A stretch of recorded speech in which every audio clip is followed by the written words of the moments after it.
అయితే మీ వైసీపీ ఒక ఆసక్తికరమైన ట్వీట్ చేసింది, ఏది లగ్జరీ ఫారిన్ ట్రిప్స్ అని 38 ట్రిప్స్. నిజమేనది. తాజాగా అమరావతిలో ఘనంగా న్యూ ఇయర్ వేడుక చేసుకోకుండా చంద్రబాబు గారు, వారి ఫ్యామిలీ, లోకేష్ గారు, మంత్రి గారు వీళ్ళందరూ లండన్ వెళ్ళారని నిన్న అంతా వార్తలు వచ్చినాయి. ఏమిటి దాని మీద మీకున్న సమాచారం ఏమిటి శివశంకర్ గారు? ఒకటి సార్, ఇప్పుడు 3 రోజులు 4 రోజుల కిందటే లోకేష్ గారు లండన్ వెళ్ళిపోయారట. ఎవరికైనా మనకు సమాచారం ఉందా? ఎంతైనా కూడా అఫీషియల్ స్టేట్మెంట్ రాలేదు కదా, మంత్రిగా ఉన్నారు. చంద్రబాబు నాయుడు గారు వచ్చింది కానీ లోకేష్ గారు రాలేదు కదా. ఎక్కడికి వెళ్ళారు ఆయన? ఒక మంత్రి ఉన్నారు కదా, స్పెషల్ ఫ్లైట్ వేసుకుని వెళ్ళిపోయాడు. ఏమనంటే స్పెషల్ ఫ్లైట్ మేము కట్టుకుంటామంటారు. వీళ్ళు కట్టుకున్నటువంటి బిల్లులు ఏమైనా హెరిటేజ్ నుంచి కడుతున్నారా? బిల్లులు అంటే ఇన్వాయిస్లు చూపించారు. తర్వాత చంద్రబాబు నాయుడు గారు నేను వెళ్ళిపోయారు.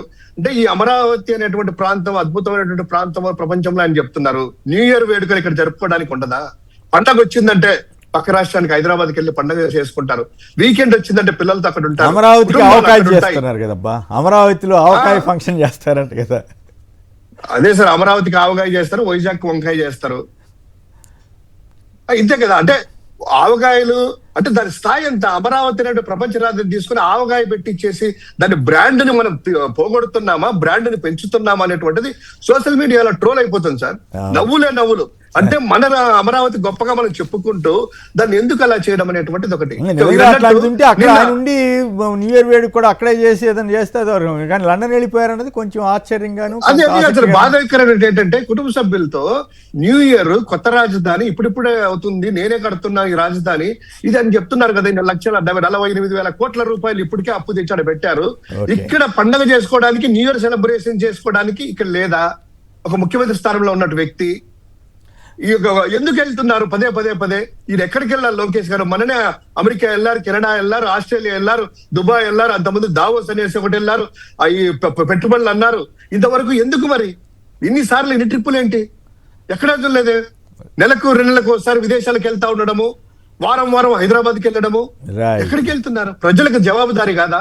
మంచిగా ఉన్నారు కదా మీరు. ప్రైవేట్ నిన్న టీవీలో అట్లో కొంత ఈ చర్చకు కూడా వెళ్ళారు.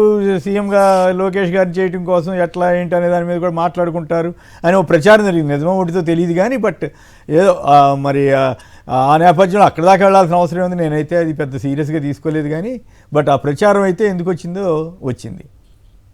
లేదు సార్, ఏదో గూడు పుటాని జరుగుతా ఉంది. కరెక్ట్ గా ఎన్నికల ముందు కూడాను వాళ్ళు ఎక్కడికి వెళ్ళింది కూడా కనీసం అంటే కనుక ఇటనరీ డీటెయిల్స్ కూడా బయటికి రాలేదు.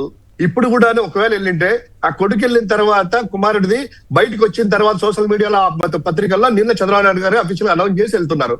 లేకపోతే ఈయన కూడా అట్లా వెళ్ళిపోయిండేవాడేమో చెప్పా పెట్టకుండా.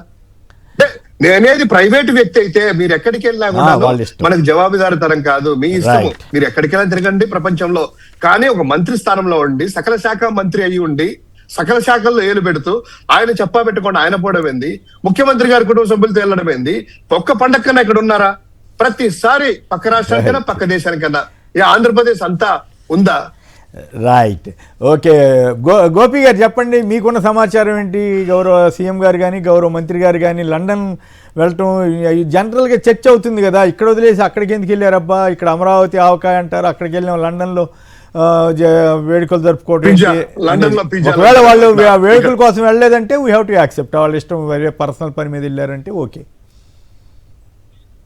గోవిందన్ గారు, ఏంటంటే ఈ మంత్రులు కానీ రాష్ట్రంలో కొంతమంది మంత్రులు, ముఖ్యమంత్రి, ఉప ముఖ్యమంత్రి, విద్యాశాఖ మంత్రి, వీళ్ళు విజిటింగ్ మినిస్టర్లు అయిపోయారు ఆంధ్రప్రదేశ్ కి. వీకెండ్ వచ్చేసరికి హైదరాబాద్ పక్క రాష్ట్రానికి వెళ్ళిపోవడం, హైదరాబాద్ బెంగళూరు వెళ్ళిపోవడం, మంత్ ఎండో ఈ రెండో వచ్చేసరికి విదేశాలకు వెళ్ళిపోవడం. ఇప్పుడు లోకేష్ అనే మంత్రి గారు దాదాపుగా లండన్ వెళ్ళారు, దావోస్ వెళ్ళారు, ఆస్ట్రేలియా వెళ్ళారు, కెనడా వెళ్ళారు, అమెరికా వెళ్ళారు. మొన్ననే అమెరికా నుంచి వచ్చారు. మళ్ళీ ఇప్పుడు లండన్ వెళ్ళడం అంటే చేసేవాళ్ళు కదా. ఇప్పుడు ఇక్కడ ఉండి ప్రజల మధ్యలో ఉండి ప్రజల మధ్యలో పండగలు చేసుకోవచ్చు కదా. మంత్రులు బాధ్యత గల మంత్రులు అయి ఉండి వాళ్ళ బాధ్యత మర్చిపోయి వదిలేసి ఆంధ్రప్రదేశ్ పండగలు సెలబ్రేట్ చేసుకోవడానికి పనికిరాని రాష్ట్రమా ఇది? ఇక్కడ పండుగలు సెలబ్రేట్ చేసుకోలేరా?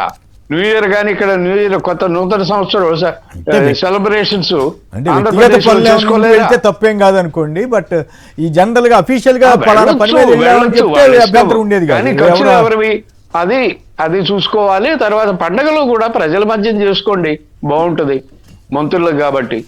రైట్. ఇక అమరావతి ఇష్యూలోకి వెళ్దాం. అమరావతి మౌలిక వస్తువులకైతే 7,300 కోట్లు ఖర్చు పెడతారట. అయితే పేరు నాని గారు డైరెక్ట్గా చెబుతున్నారు 4% అవినీతి జరుగుతోందని. మరోవైపు ఒక పక్క టెన్షన్ రైతుల్లో ఉంటే, మొన్నే ఒక రైతు గుండె పగిలి చనిపోతే మళ్ళీ 2వ దశ పూలింగ్కి 3 నోటిఫికేషన్ ఇస్తారట. ఇక ఆసక్తికరమైన అంశం ఏంటంటే, ఈయనెవరు వెంకటేశ్వర గారు ఎవరు ఒక వ్యాసం రాశారు, నేను చదివాను. అమరావతి గ్రామాలకు రోడ్ల ముప్పు. గతంలో ఈ విలేజెస్ని టచ్ చేయకుండా రోడ్లు కానీ ఇవన్నీ కూడా పక్కకుండా వేసుకుంటూ వెళ్తామనో లేకపోతే వాటిని ఏం కదల్తామని చెప్పినట్టుగా నేను కూడా విన్నాను. అయితే ఇప్పుడు 11 గ్రామాల నుంచి రోడ్లు వేయాల్సి వస్తుందట. దాంతో వందల ఇళ్ళు కూల్చేసే పరిస్థితి లేదా మన బిల్డింగులు తీయాల్సిన పరిస్థితి రావచ్చట. సో ఈ రోడ్ల అలైన్మెంట్ సమావేశంలోనే ఇంటి స్థలం కోల్పోతున్న ఆవేదన వ్యక్తం చేస్తూ ఒక రైతు గుండెపోటుకు గురయ్యారు. సో వీటి మీద రోడ్లు నిర్మించే క్రమంలో పంచాయతీ ఆఫీసు, మందడంలో పంచాయతీ ఆఫీసు, గ్రామ సచివాలయ భవనాలు ఇవన్నీ కూడా పోతున్నాయట. సో మరి ఇవన్నీ గ్రామాలు ఛిద్రమవుతున్న అయ్యే పరిస్థితి ఏర్పడుతోందట. సో వీటన్నిటి మీద జనంలో కాస్త ఆందోళన ఏర్పడుతోంది. దీని మీద సిఆర్డీఏ స్పష్టత ఇవ్వట్లేదట. అందుకనే ఇప్పుడు ఈ అమరావతిలో ఏం జరుగుతూ ఉంది, రైతులు ఏం ఆశించారు, ఇప్పుడు ఏం జరుగుతోంది, ఇది పద్ధతి ప్రకారమే జరిగితే సంతోషం, మనకేం అభ్యంతరం లేదు. కానీ ఎప్పటికప్పుడు ఆయా అంశాల మీద చర్చించడం ద్వారా ప్రభుత్వానికి అలర్ట్ చేయటం, ఇటు రైతుల్లో ప్రజల్లో ఒక చైతన్యాన్ని, వారి యొక్క బాధని బయటికి తీసుకురావటం మన బాధ్యత. కాబట్టి దాని మీద చర్చ నడుపుదాం.